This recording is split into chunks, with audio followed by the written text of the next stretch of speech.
However, Sam, as much as I've done okay with the fuel tank area this morning, I haven't done so well with this, because that long piece I've got, it only goes down so far, as does this one, and it's, with them both in, it's going to be too high.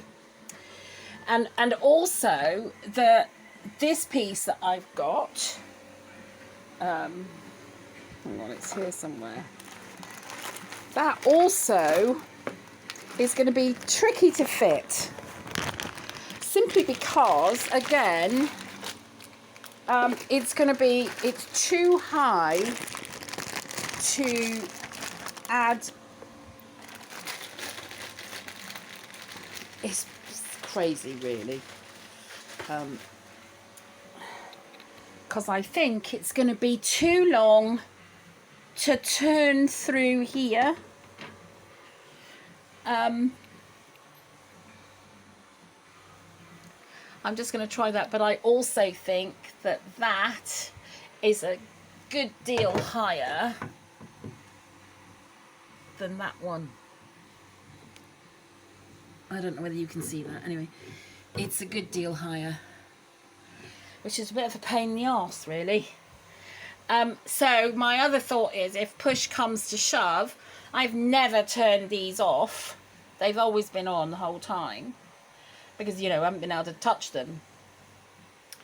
Well, not without fear of breaking.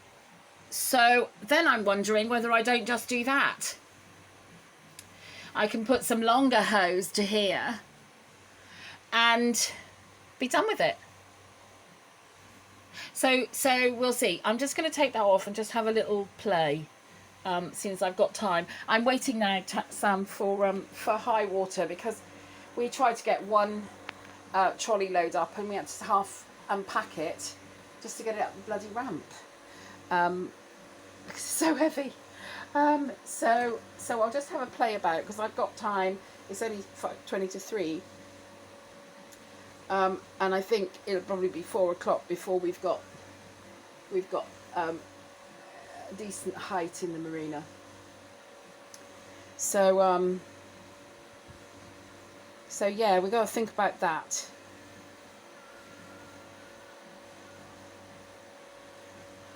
I'll have a play and let you know how I get on.